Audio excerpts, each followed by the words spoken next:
Hello friend, आशा है कि 12वीं कक्षा की पहली कविता कृष्ण भक्ति उसका पहला पद आगे हमने देखा, समझा और आपको पूरा पद समझ में आ गया होगा। पद से संबंधित जो सवाल जवाब है उसको आप पूरा कर देना। मैंने पहले भी कहा था कि जब आप हमारा ये वीडियो देखते हैं तो उसके साथ किताब भी साथ में रखिए ताकि पूरा पद आपको अच्छे से समझ में आ जाएगा। मीरा उसके जीवन से जुड़ी हुई कुछ बातें और उसकी भक्ति का प्रकार वो पहले पद में हमने देख लिया। हरि बिन कछु न सुहावे उनका पहला पद वो उनकी विरह भावना से भरा हुआ था। तो मीरा का दूसरा पद वह श्रृंगारिक है, मतलब भगवान श्री कृष्ण उनका श्रृंगारिक रूप ही हमें सबसे ज़्यादा भाता है, सबसे ज़्यादा अच्छा लगता है। उसी रूप का वर्णन मतलब बहुत सारे कवियों साहित्यकारों ने भगवान के उस रूप का वर्णन किया है जिसमें वे कभी रास रचाते, कभी माखन चुराते, कभी बाल लीला करते हैं, कभी पर्वत उठाते हैं, कभी गेंद खेलते हैं, कभी कालिया नाग का वध करते हैं, कभी यमुना तट पर रास रचाते हैं, होली खेलते हैं। तो उनका पूरा जीवन अनेक मधुर घटनाओं के साथ जुड़ा हुआ है। ऐसे ही एक प्रसंग को इस पद में मीरा ने हमारे सामने उभारने का प्रयास किया है। कृष्ण भक्ति में डूबी हुई मीरा भगवान श्री कृष्ण के इस रूप को इस पद के माध्यम से हमारे सामने लाने का प्रयत्न करती है।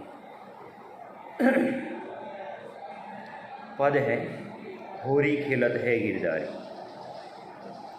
किताब आपके साथ रखिए ताकि आसानी से पद समझ में आए। होरी खिलत है गिरधारी, तो पहली ही लाइन से आपको पता चल जाएगा कि किस घटना को, किस प्रसंग को कवियत्री ने हमारे सामने लिया है या इस पद में लिया है।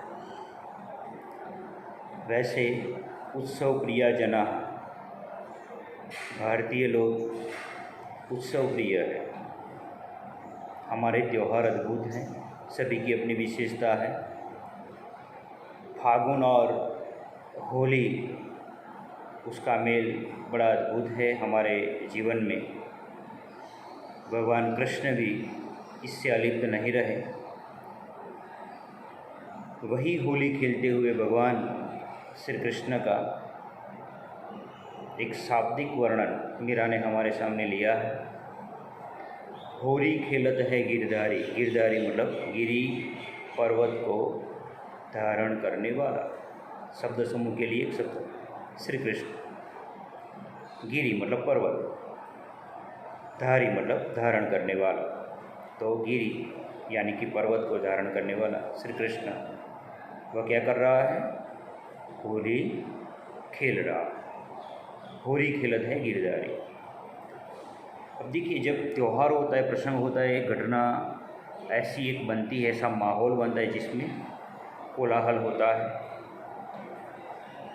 अनेक वाद्य बजते हैं, लोगों में एक उत्साह होता है, नाच गान होता है। तो उसका वर्णन करते हुए मीराबाई ने दूसरी लाइन में कहा है, मुरली चंग बजत डफ न्यारो संग जुगती ब्रज नारी। अब होली का त्यौहार है और होली का त्यौहार रंगों का त्यौहार है। रंग छिड़कते हैं। उसके साथ साथ प्रश्न ये भी पूछा जा सकता है कि कौन कौन से वाद्य बज रहे हैं होली में, कौन कौन से वाद्य बज रहे हैं। तो मुरली चंग बजत डफन्यार। मुरली मतलब मुरली, बांसुरी, चंग मतलब चमड़े का एक बड़ा वाद्य जिसको बजाते डफली जैसा, क्योंकि डफ शब्द बाद में दिया है। तो चंग चमड़े का एक बड़ा वाद्य है जो बजता है, आप उसे ढोल मान सकते हैं। बजत डफ न्यारो, तो मुरली और चंग ये दोनों तो बज रहे हैं, उसके साथ डफ मतलब डफली बज रही है। न्यारो मतलब अत्यंत सुंदर, एक अलग प्रकार का आवाज़, एक अलग प्रकार की ध्वनि इन वाद्यों में से मुरली, चमड़े का एक बड़ा वाद्य मतलब ढोल जो जंग शब्द है, और डफली, ये सब एक निराले ढंग से न्यारो मतलब अत्यंत सुंदर रूप से बज रहे हैं। और इन वाद्यों के साथ देखिए हर एक वाद्य में एक ताल होता है, और जब ताल मनुष्य जीवन में मिलता है, लय मिलता है, तो हम सब लय में आते हैं।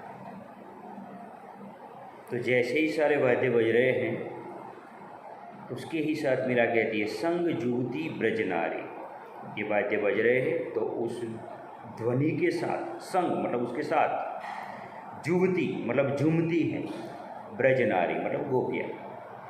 ब्रजनारी ये भी शब्द समूह में आ सकता है, ब्रज में निवास करने वाली स्त्री, तो उसके लिए एक शब्द है ब्रजनारी। तो ब्रजनारी मतलब गोपियाँ क्या कर रही है, उसके साथ झूम रही है, नाच रही है, गा रही है।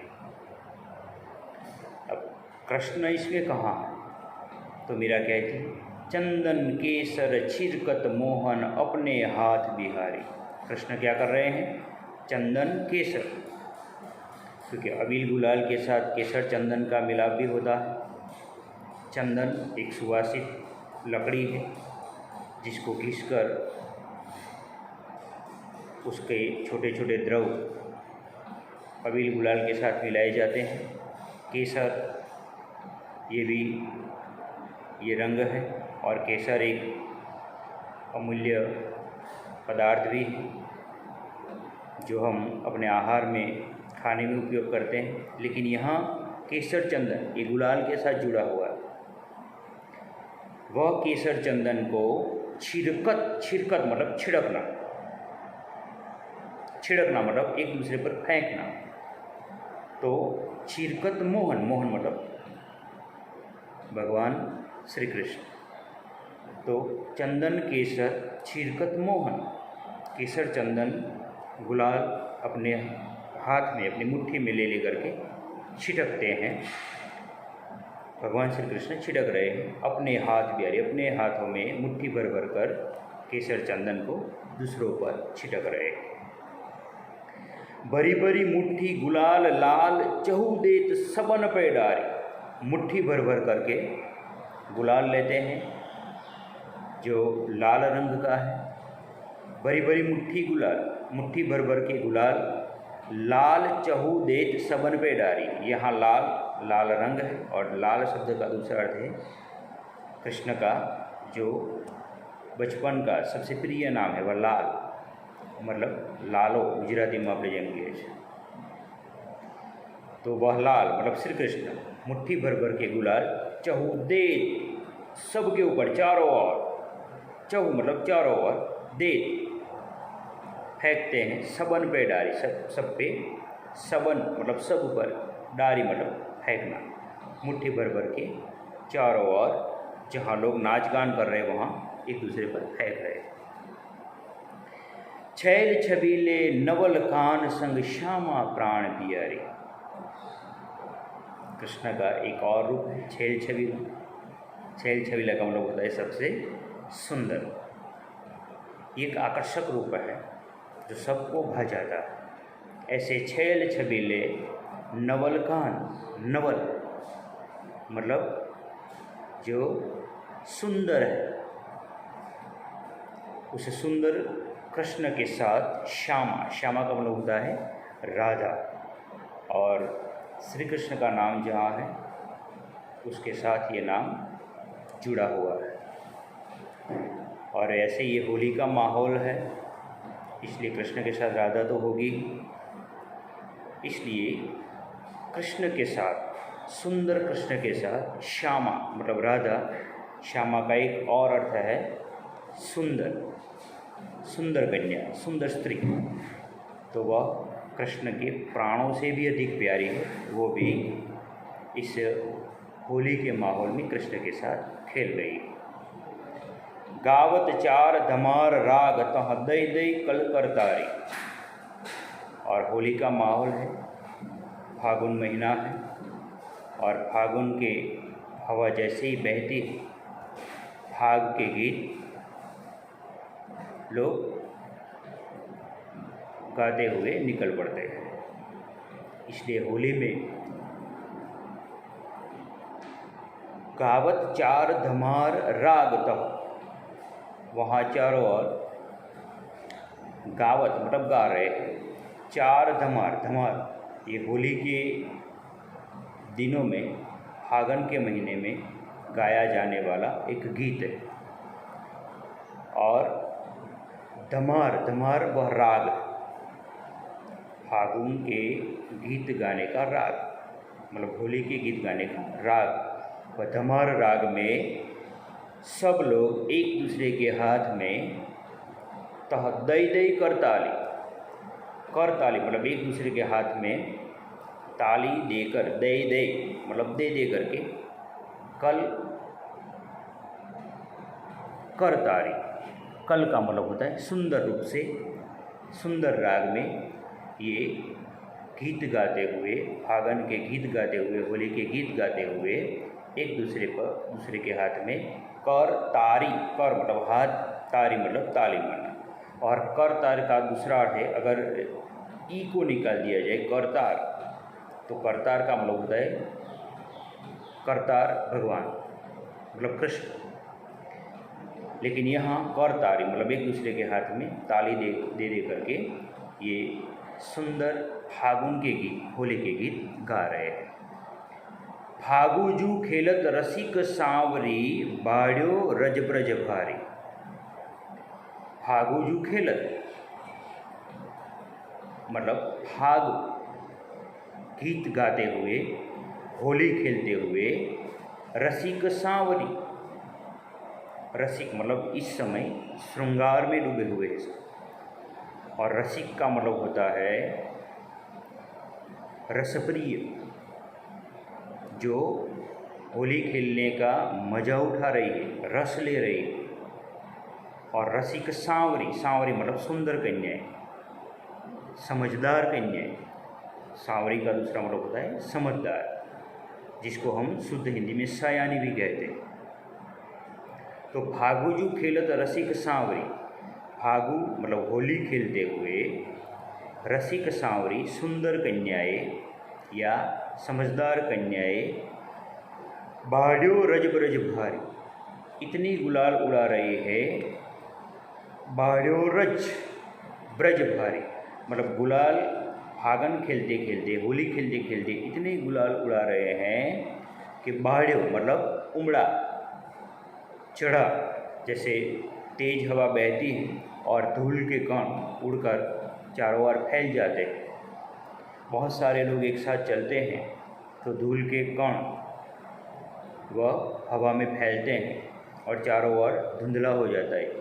ठीक उसी तरह यहाँ सब होली खेल रहे हैं, सब एक दूसरे पर अबीर गुलाल केसर चंदन छिड़क रहे हैं, इसलिए चारों ओर उसके कण वो फैले हुए हैं, हवा में, वातावरण में फैल चुके हैं।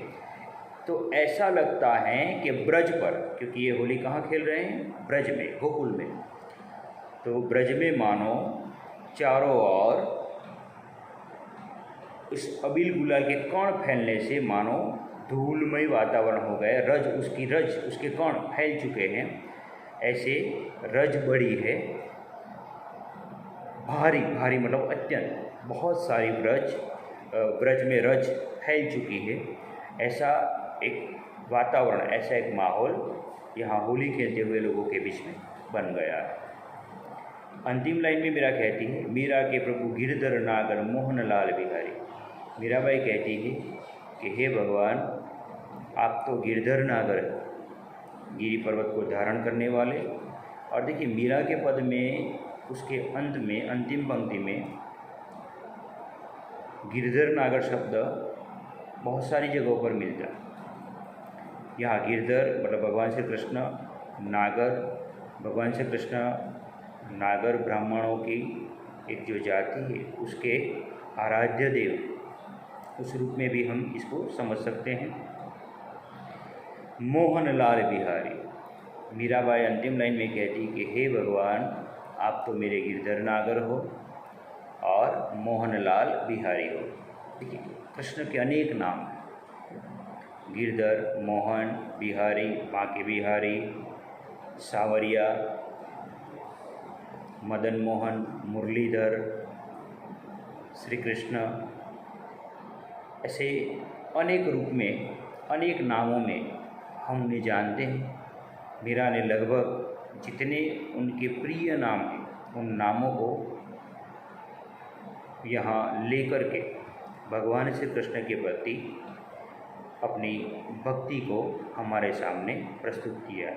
वैसे पूरा पद होली का दृश्य है और होली खेलते हुए भगवान श्री कृष्ण जिस आनंद का जो मज़ा उठाते हैं और गोपियों के साथ खेलते हुए मुरली, ढोल, डफली ये सब बज रहे हैं, उन सब के बजने के साथ सारी ब्रज की नारियाँ उस ताल में ताल मिला करके नाच रही है, झूम रही है, एक दूसरे पर अबीर गुलाल केसर चंदन छिड़क रहे हैं।